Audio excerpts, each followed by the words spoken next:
Bismillahirrahmanirrahim. Assalamualaikum warahmatullahi wabarakatuh. Pada kesempatan kali ini saya akan menjelaskan bagaimana penyelesaian contoh soal dan latihan soal terkait dengan tekanan gas dan uap. Kita awali dulu dengan contoh soal nomor 1. Di sana pertanyaannya adalah hitung tekanan uap etil eter pada 40 derajat Celcius dengan menggunakan persamaan Antoine dengan dasar data eksperimen berikut ini. Jadi ada data eksperimen di mana ketika P bintangnya itu 2,53, T-nya adalah minus 40 derajat Celcius. Nah, dan seterusnya ada 3 data ini. Kalian bisa mencari nilai konstanta Antoine-nya dari data ini. Jadi buat persamaan, menggunakan persamaan Antoine, kemudian kalian bisa mencari nilai ABC dari 3 data ini. Atau kalian bisa juga mencari nilai ABC-nya berdasarkan appendix H yang ada di buku Himmelblau, atau kalian bisa searching di googling gitu akan keluar nilainya. Nah, di sini data yang diketahui adalah etil eter, suhunya adalah 40 derajat Celcius. Ini saya inputkan 40 derajat Celcius, kemudian ini disetarakan Kelvin di satuannya diubah menjadi Kelvin, maka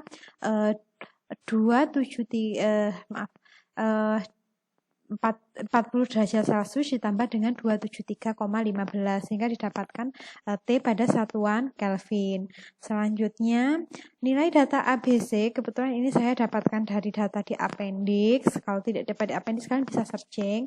Nah, datanya A adalah 16, sekian, kemudian B-nya adalah 2707, nilai C-nya adalah minus 33. Nah, kalian bisa langsung menggunakan data ini. Nah, kemudian yang ditanyakan adalah P vapor-nya. P vapor adalah P bintang, sehingga kita bisa menggunakan persamaan Antoine, di mana P bintang itu sama dengan eksponen A dikurangi B per T plus C. Nah, dari sana kita bisa menghitung ini, sehingga kita bisa menghitung di mana nilai eksponen sama dengan nilai A ya dikurangi dengan kita hitung ulang aja ya. A kan A dikurangi dengan B, B-nya kita kurung ya karena dia ada pembagiannya, B per T plus C ya. Oke.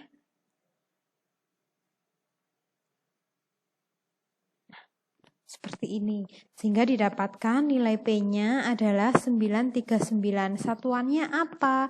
Karena data yang saya gunakan tadi itu menggunakan satuan mmHg untuk tekanannya, sedangkan suhunya menggunakan Kelvin, maka P yang kita dapat dari perhitungan itu satuannya adalah mmHg mengikuti data yang diketahui. Kemudian kita konversikan ke kilopascal, dapatlah 125 kilopascal.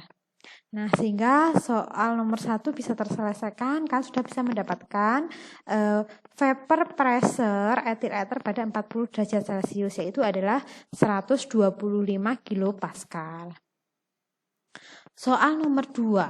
Di soal nomor 2 itu adalah oksalik asid atau H2C2O4 itu dibakar pada tekanan atmosferik dengan ekses udaranya adalah 248%. Nah, kemudian 65% karbon terbakar menjadi CO2. Hitung berapa dew point pada produk tersebut. Jadi yang ditanya adalah berapa sih sebenarnya produk tersebut gitu. Dew point itu berkaitan dengan nilai T-nya. Jadi berapa sih suhunya gitu ya. Nah, yang diketahui ada datanya oksalit asid, kemudian persen eksesnya saya tuliskan di kolom warna kuning ini 248%, kemudian adalah konversinya 65% dan P totalnya adalah 1 atm. Ini berdasarkan data yang ada di dalam soal. Nah, langkah selanjutnya kita tentukan dulu ya, karena di sini tidak ada basis umpannya berapa, maka di sini saya ngambil basisnya 100. Nah, kemudian coba ya untuk mempermudah perhitungan kita hapus dulu yang item-item ini ya, yang ada reaksinya ini mungkin supaya ada gambaran bagaimana cara mengerjakannya. Nah, di sini misal nih kita masukkan dulu basis kita adalah 100 gitu ya, 100 mol. Nah, kita masukkan ke tabel yang sudah disediakan. Maka di sini tinggal disamadengankan saja, umpannya adalah 100 mol. Kemudian kalian bisa menghitung mol komponennya. Ya. Jadi fraksi mol dikali mol totalnya. Ini kemudian sekarang kita menghitung kebutuhan oksigennya. Nah, kebutuhan oksigennya berapa? Nih, ada reaksinya. Sebenarnya diharapkan itu reaksinya sempurna bahwa H2C2O4 itu bereaksi dengan O2 menghasilkan H2O dan CO2. Tapi pada kenyataannya itu tidak terjadi sempurna sehingga ada reaksi 2. Nah, untuk menghitung kebutuhan oksigen itu diasumsikan bahwa komponen itu bereaksi secara sempurna. Jadi untuk menghitung kebutuhan oksigen mula-mulanya di sini itu kita hanya memperhatikan reaksi satunya saja. Gimana caranya? Maka O2 yang bereaksi itu adalah ini O2 di sini reaksi 1 yaitu setengah dari molnya H2C2O4. Maka di sini saya kalikan 0,5 kali molnya H2C2O4. Kemudian kita bisa mencari O2 mula-mula berdasarkan data Access. Nah, di sini itu rumusnya adalah mol yang bereaksi dikalikan Access ditambah mol yang bereaksi sehingga didapatkanlah 174 O mula-mula. Nah, di mana O2 mula-mula itu hanya berasal dari O2 di udara sehingga bisa O2 di udara nilainya sama dengan O2 mula-mula yaitu 174. Angka ini bisa kita masukkan ke sini ke dalam tabel ya. Nah, kemudian ini 0. Nah, ini pakai perbandingan. Kita bisa isi kolom yang udara ya. Kolom yang udara pakai perbandingan koefisien sehingga nanti kita bisa mendapatkan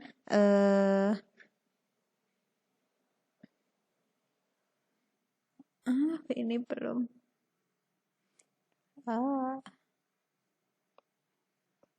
Nah, sehingga didapatkan mol udaranya adalah sekian.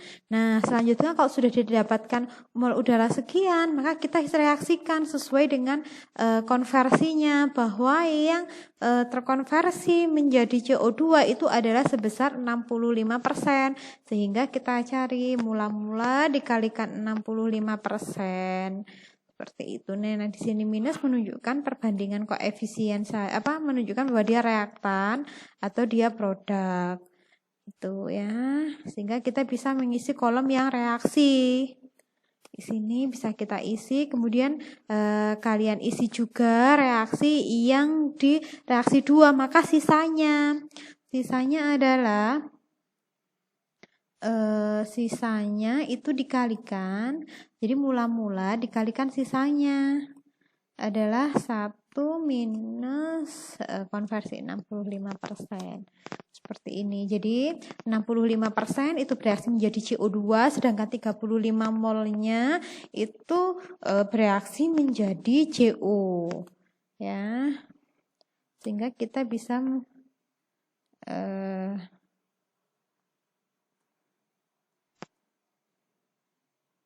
seperti ini. Nah, tinggal saja di sini. Oke, kemudian kita bisa mencari mol outputnya, di mana mol output itu adalah mol input ditambah dengan mol yang ada di udara, itu dikurangi atau ditambah dengan mol reaksinya. Ya, nah sehingga kita bisa mencari mol outputnya. Ini mol outputnya. Nah, dari mol output kita bisa mencari komponen di masing-masing molnya, di masing-masing komponennya. Fraksi molnya adalah mol komponen dibagi dengan mol total. Sehingga kita dapat fraksi mol produk. Nah, oke. Selanjutnya bagaimana cara kita menghitung dew point gitu ya. Nah, dari data di fraksi ini kita bisa dapatkan pH2O. pH2O itu adalah P total dikalikan dengan fraksi H2O yang ada di aliran produk. Nah, kita perhatikan komponen H2O di sini. Maka fraksi H2O di aliran produk adalah 0,0898. Sehingga di sini pH2O-nya adalah fraksi di sini dikalikan dengan P totalnya adalah 1 atm, sehingga didapatkan pH2O-nya adalah 0,0898 atm, atau kita setarakan dengan mmHg. Kalau disetarakan dengan mmHg dikalikan 760, kalau disetarakan dengan kilopascal tinggal kalian sekali 101 kilopascal. Dapatkan pH2O-nya sekian ini tadi. Nah, dari pH2O kita bisa mencari T. H2O T pada dengan rumus Antoan. Jadi P-nya di sini bertindak sebagai P bintang. Nah, dengan rumus Antoan kalian bisa mencari T-nya gitu ya. Nah, nilai ABC-nya itu menggunakan H2O karena P-nya di sini P yang digunakan ada pH2O yang jadi patokan ya. P-nya H2O, maka data ABC ini adalah data persamaan Antoan. Nah, ini saya ambilkan dari tabel appendix G di Himmelblau. Nah, nilai A, B, dan C-nya ini saya inputkan di sini. Jadi ada tabelnya di sini, nanti tinggal saya inputkan. Kemudian saya masukkan ke persamaan ini. Karena di sini persamaannya seperti ini, sehingga untuk mencari nilai T adalah B per ln P. B sama dengan A B sama P min, nah ini coba ya, B per ln A min ln P dikurangi dengan nilai C, sehingga didapatkan nilai ini ya. T-nya adalah 3,17 Kelvin atau setara dengan 44 Celcius. Nah, ini adalah cara pertama mencari dew point, yaitu menggunakan persamaan Antoan. Kalian juga bisa menggunakan steam tabel. Steam tabel itu seperti ini. Jadi pada tekanan, ini kan tekanannya di 906 nih. Nah, di sini misal pada tekanan 7,3837 kPa, maka dew point-nya adalah 40 T-nya. Nah, ketika pada suhu 95934 itu dew point-nya adalah 45. Nah, punya kita itu 906. Berarti kan ada di range di sini. Nah, kita bisa interpolasi datanya. Bagaimana cara interpolasi? Ini adalah rumusnya interpolasi. Ini rumus interpolasi, kemudian kita bisa aplikasikan di sini. Jadi ini adalah satunya, kondisi 1, ini adalah kondisi 2. Gitu ya. Nah, sehingga di sini kita tuliskan, nah, saat T itu 40, P-nya adalah 7,3839. Kita ambil datanya ini. Nah, ketika tekanannya 906 ini, maka berapa nanti nilai T-nya? Ini yang dicari sebagai dew point. Di sini data selanjutnya yang kita gunakan adalah pada suhu 45, P-nya adalah 9,59. Nah, dari sini kita bisa mencari nilai Y. Ini menggunakan persamaan ini, persamaan interpolasinya, yaitu Y min Y1 plus X min X1, Y2 min Y1 per X2 min X1. Gitu. Nah, ini pakai persamaan ini ya. Jadi nanti kalian bisa menggunakan persamaan ini. Jadi Y-nya ada di sini, ini X-nya, kondisi 1 yang ini, kondisi 2 yang di bawah. Sehingga didapatkan Y-nya adalah 43,82 Celcius. Jadi tidak jauh berbeda antara menggunakan persamaan Antoan atau steam tabel. Jadi kalian bisa memilih salah satunya. Nanti didapatkan suhu dew point-nya adalah 44 Celcius. Seperti itu. Oke, itu tadi penjelasan terkait dengan contoh nomor 2. Nah, sekarang kita masuk ke latihan nomor 1. Di latihan nomor 1 itu contoh soalnya adalah ada chamber gitu ya, ada wadah gitu ya, yang terdiri dari dry N2, jadi N2 dalam kondisi kering pada 27 derajat Celcius dan tekanannya adalah 101,3 kilopascal. Kemudian diinjeksikan air ke dalam chamber tersebut. Nah, kemudian setelah saturasi N2 dengan water vapor dengan uap airnya gitu ya, itu memiliki titik saturasinya di 27 derajat Celcius. Nah, pertanyaannya adalah berapa tekanan di dalam chamber setelah saturasi pada suhu di 27 derajat Celcius dan berapa mol H2 per mol N2 pada campuran tersebut gitu ya. Nah, di sini saya tuliskan ada N2, kemudian diketahui T-nya adalah 25. Maaf ya, di sini T-nya adalah 27 ya. 27 derajat Celcius, kemudian P-nya adalah 101,3 kilopascal. Nah, yang pertama kita cari adalah di petunjuk penyelesaiannya adalah hitung P parsial H2O menggunakan sistem tabel, yaitu sama menggunakan rumus interpolasi, yaitu karena titiknya di 27 maka kita bisa ngambil data pada suhu 25 dan data pada suhu 30. Pada 25 P-nya adalah 3,1691 sedangkan pada T-nya 30 itu tekanannya adalah 4,2461. Nah, yang dicari adalah P pada saat T-nya 27. Ya, ini tetap menggunakan persamaan interpolasi. Nanti kalian coba sehingga nanti bisa didapatkan Y-nya itu sama dengan P parsialnya H2O. Sehingga didapatkan P parsial H2O sebesar 3,6 kilopascal. Selanjutnya diminta untuk menghitung P totalnya. Step selanjutnya adalah P total itu sama dengan PN2 ditambah dengan PH2O. Ya. Nah, berapa PN2-nya? Di sini diketahui PN2-nya yaitu 101,3 kilopascal. Ini adalah PN2 sedangkan ini adalah PH2O-nya.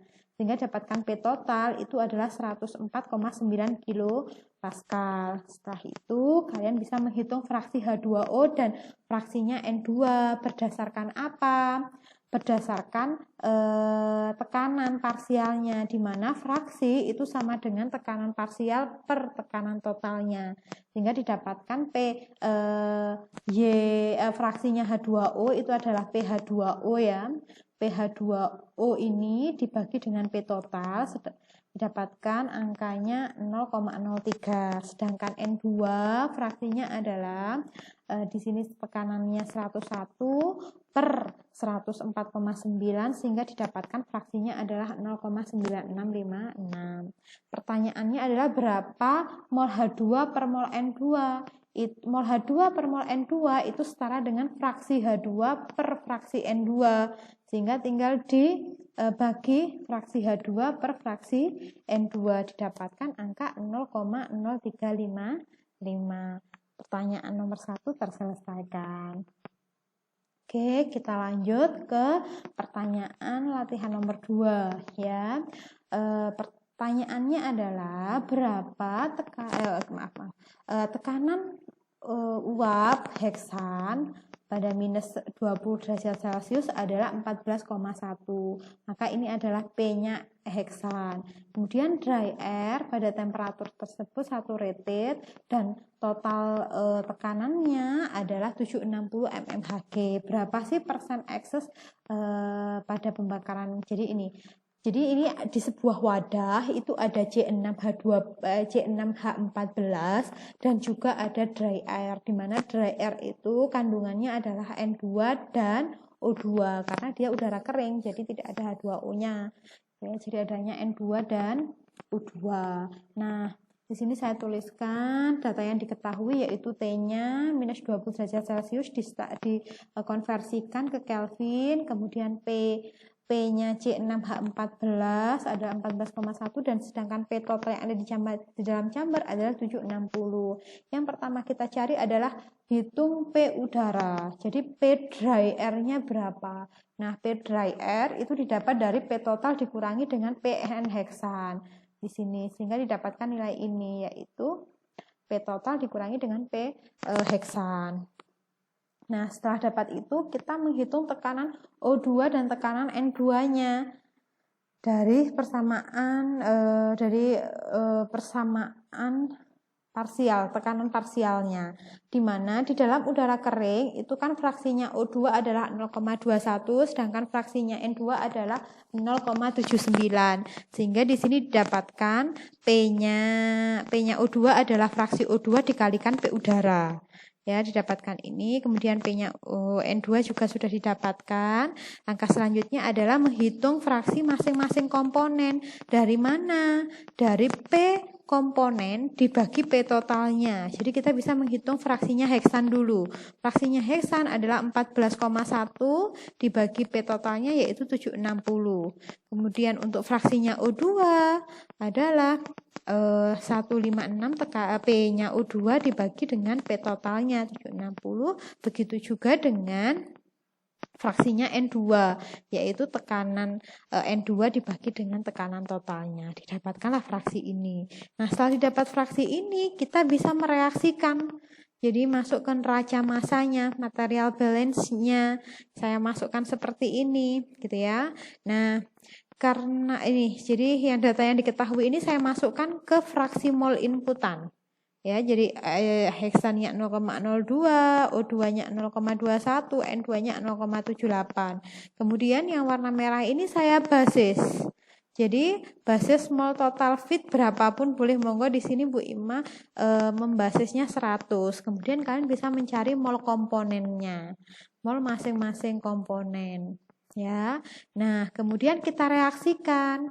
Untuk menghitung persen excess, reaksinya adalah 100%, sehingga mol C6H14 itu habis bereaksi 100%. Gitu ya. Kemudian kalian bisa mencari mol yang bereaksi di masing-masing komponen berdasarkan perbandingan stoikiometrinya. Selanjutnya kalau sudah direaksikan, kita bisa menghitung outputannya, yaitu mol mula-mula dikurangi atau ditambah dengan mol yang ada yang bereaksi, gitu ya, sehingga didapatkan angka ini di kolom I ini. Nah, didapatkan totalnya juga. Selanjutnya, kalian bisa menghitung fraksi molnya. Nah, bagaimana cara menghitung excess pertanyaannya? Dari tabel ini kita bisa menghitung excess-nya. Excess-nya adalah mula-mula O2 ya dikurangi dengan O2 yang bereaksi per O2 yang bereaksi, didapatkanlah persen eksesnya 16,938%. Monggo dicoba mengerjakan lagi. Setelah mempelajari video penjelasan ini, kalian bisa mencoba mengerjakannya kembali di lembar aktivitas kalian. Selamat belajar, dari saya sekian. Apabila ada kurang salah mohon maaf. Terima kasih. Wassalamualaikum warahmatullahi wabarakatuh.